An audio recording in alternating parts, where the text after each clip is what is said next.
Hello everybody, my name is Steven. You're watching Foul Air Gun channel. Pretty excited because we are finally out today with the Stoeger XM1.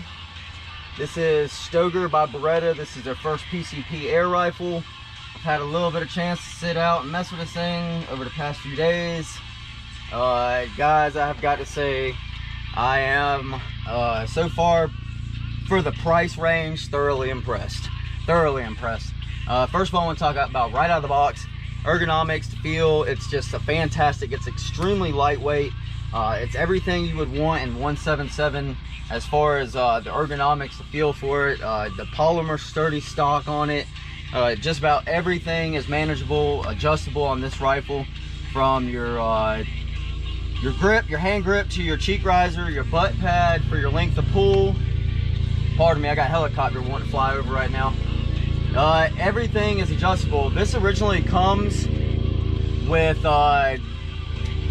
rear adjustable sight for windage and elevation with front fiber optics, which, coming straight out of the box, guys, it was accurate. It was dead on. Fiber optics, they work great as far as open sights. So if you're looking for a rifle for some open sights and 177 caliber, do a little bit of small game pesting or some plinking, this rifle right here, guys, is probably going to be for you. I'm really excited about it. I have it topped with this is one of the sniper. This is a 4x16 here. It's one of the older rifle scopes I've had for a while. Some pretty simple dovetail scope mounts got us on there. Some people are going to want to ask me about this. So originally the unsuppressed model comes with this plastic barrel shroud on it, and on the end of the barrel shroud you'll have your front fiber optic sights. Well, I've actually originally I was going to go with threading a moderator onto this thing, having the end of it threaded. However, after looking into it, the end of the barrel actually did not have enough steel to be able to get the threading for the moderator that I want on there. So I went with an alternative, and what I've done here is I had a friend that was kind enough to 3D print me a moderator. I took the shroud here, and what I did was I actually removed the end of the barrel shroud off. It's just solid plastic. I cut the whole front fiber optic side off of it, which left a little bit of the barrel sticking out, because to be honest with you guys, this barrel has got some pretty good length on it. I'm not quite certain on if it's maybe 18-inch barrel, somewhere around there, but it still comes out to about here. And so the barrel is actually all the way up in here. So this is solid plastic here in the back, and then opens up real nice and has a couple chambers in it.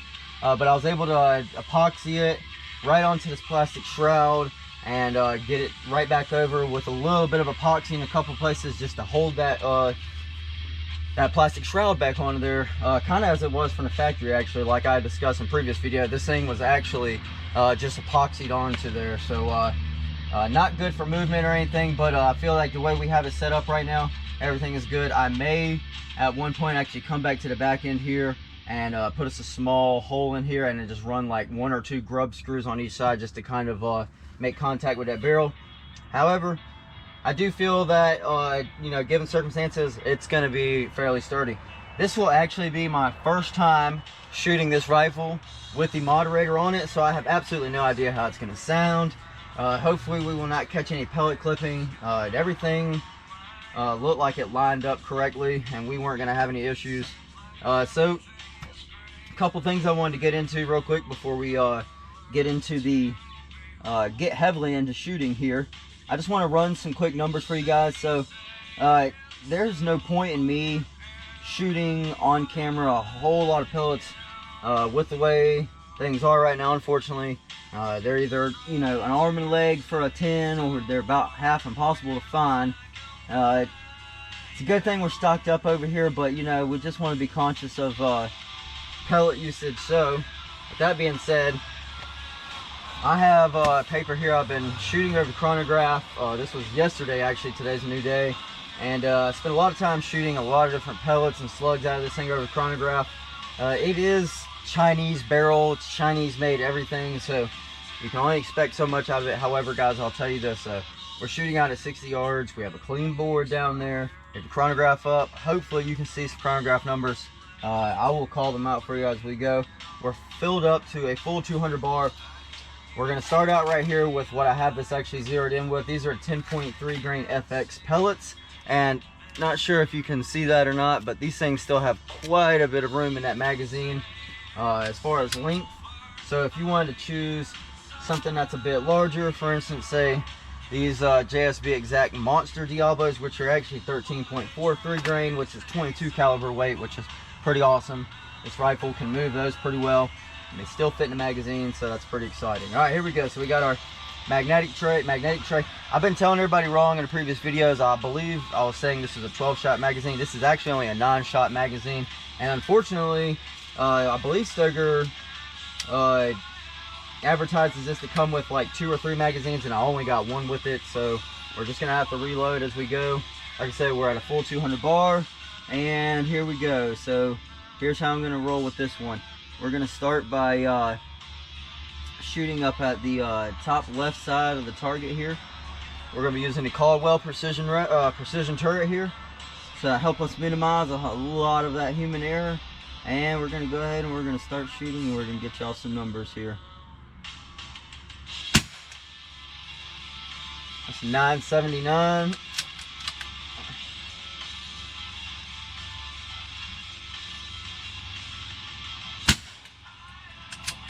$965.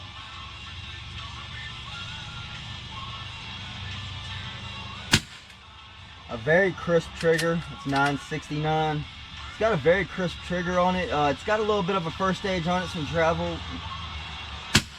Nothing terrible. $971. It does break really crisp, so that's nice. $972.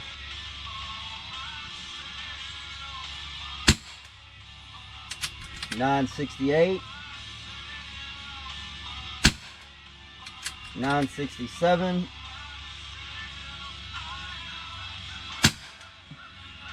$971, I believe. All right, we have one more here.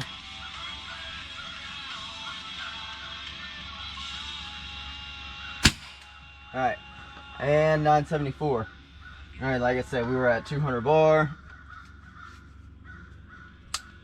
and that's gonna put us at, right as before, right about 160, right in that area.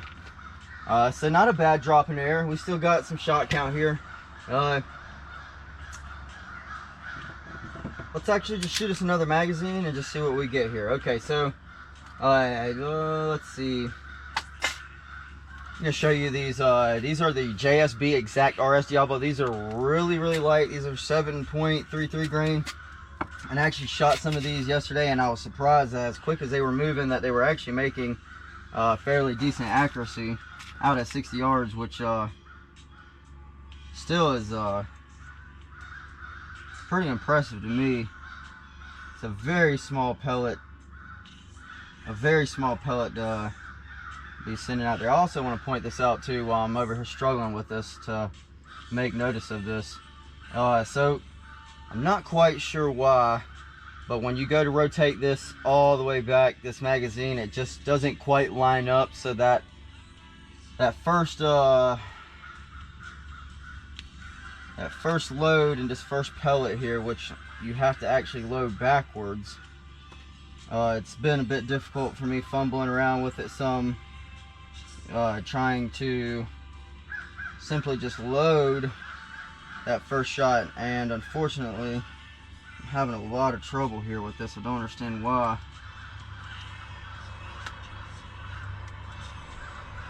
Yeah, this is a good example of some of the issues you can run into when you're trying to do things on camera here. Alright, there we go. Finally got that first one in there. Alright, let's see if we can find us some with some decent skirts here.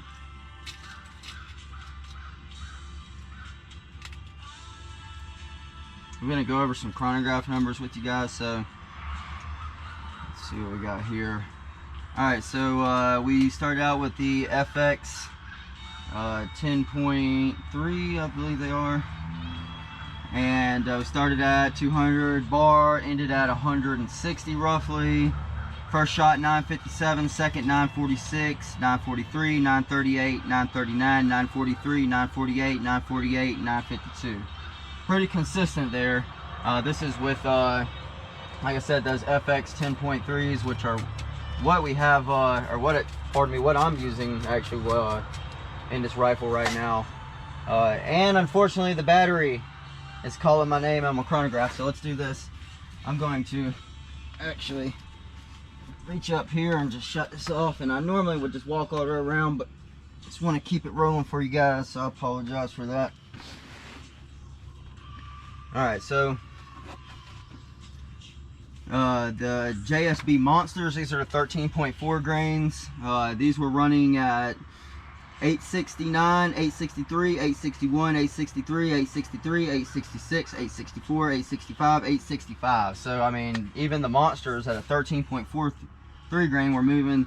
JSB 8.44 grain, 1002, 994, 997, 993, 996, 995, 997, 999, 998, and the JSB 7.33, which is what we just loaded here, and we're at 160 bars, so it's kind of interesting to see what this will do.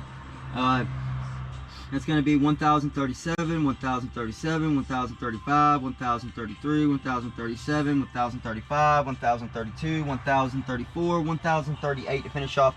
It was very consistent, even though they were shooting extremely light and extremely fast.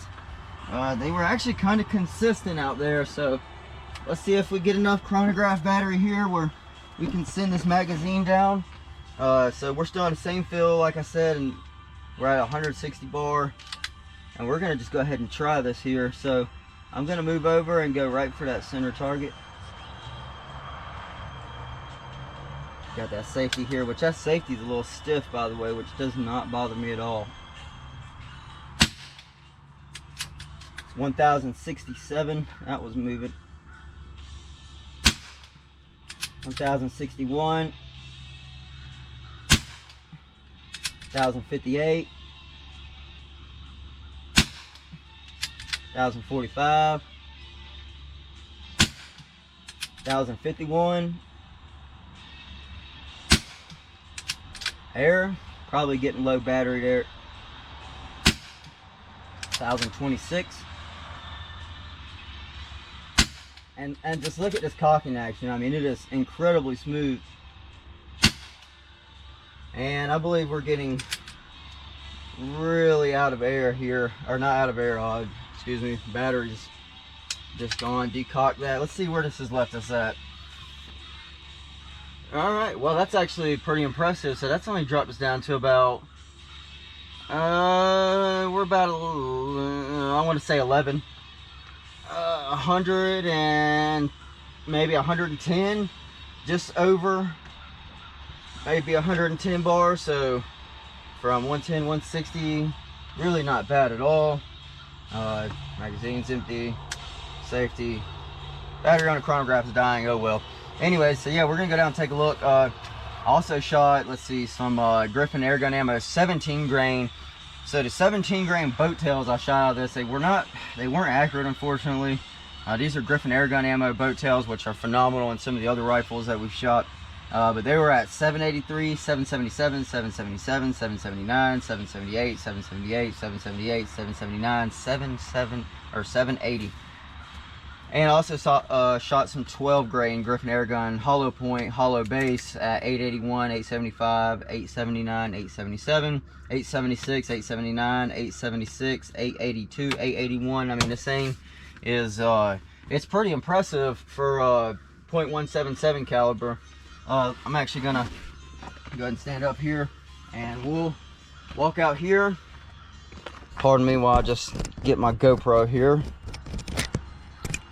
So we could take us a little walk down here. This is the Stoeger here, XM1, 5.3 pounds. I believe with the scope on it, we're probably just over 6 pounds, maybe a little bit more, but I mean, that's incredibly light package. It's really nice. And also, I'm not sure if you noticed, but it was fairly quiet actually shooting it. I was pretty impressed. I didn't notice any pellet clipping going on. It seemed like accuracy was still fairly comparable, fairly consistent to what it was yesterday. So that's pretty good. That's pretty exciting. So yeah, let's go ahead and take this walk out here real quick while I got you guys right here. Just take you live right down 60 yards. Sun's trying to come out. It's been raining all morning, so it was really windy. I was worried I wasn't gonna be able to get any of this videoing done for you, but you know, sun likes to come out when it likes to come out up here in North Carolina, but that's okay. All right, so we're getting out here about 40 yards or so. Now about 45. Yep. 50. All right, so out here at 60 yards, and here's what we got. So unfortunately, this is a bit different from yesterday's shooting. So this is our group here that we have with the FX 10.3 grains, and still, I mean, a relatively small group. These things are cooking. I mean, they got a lot of velocity on it. I'm almost certain that if you just actually would tune this rifle down a little bit, that accuracy would just improve, shot count would go up. It's almost like they just kind of have this thing maxed out as far as velocities are showing everything. It's still really consistent, which kind of bothers me because you know, a $200 PCP air rifle, and I mean $200, I'm talking I paid just over, with like not even taxes, just over $200 for this rifle. So I was very satisfied with that. So yeah, we got this is our FX group here, and this was what was much different than yesterday, and it's probably because we got to shooting on a lower fill. It looked like it started out right here looking like it was going to try to make a group. We were aiming here, but then it started kind of pulling all over the place. This was actually the very last shot, which tells me that we were just dropping a lot of air pressure there. Not a problem. So there's your accuracy right there out at 60 yards. It's going to be cleaned up a lot. You know, we're going to mess with a lot of different ammunition. It has inspired me to go back through my .177 caliber ammunition collection and realize that I have a lot of stuff, but I need more. You know, it's always good to have that nice garden variety of everything to shoot, so that you can really test what your rifles do and do not like, because all rifles are different. It's really hard to get rifles that shoot 100% consistent from this person to that person to this person's. But with that being said, anyways, that's the Stoeger XM1 and .177 caliber out here shooting 60 yards, having a little bit of fun. Glad that we got a little break, got some sunshine out, getting all this stuff cleaned up now. I hope this was enough to get some accuracy information out there for you, as well as some chronograph numbers, so you have an idea of what this rifle is capable of. There you have it. With that being said, hey, make sure that you like my videos. If you guys aren't liking my videos, they won't get moved around. The algorithm doesn't get shared. Make sure that you subscribe. Hit that subscribe button below so that you can follow me for more videos, so that if you like my content, you can pick up some more of it as we go. And as always, guys, Stoeger XM1 .177 caliber, and that's our little custom rig there with the all right, guys, as always, we'll see you next time.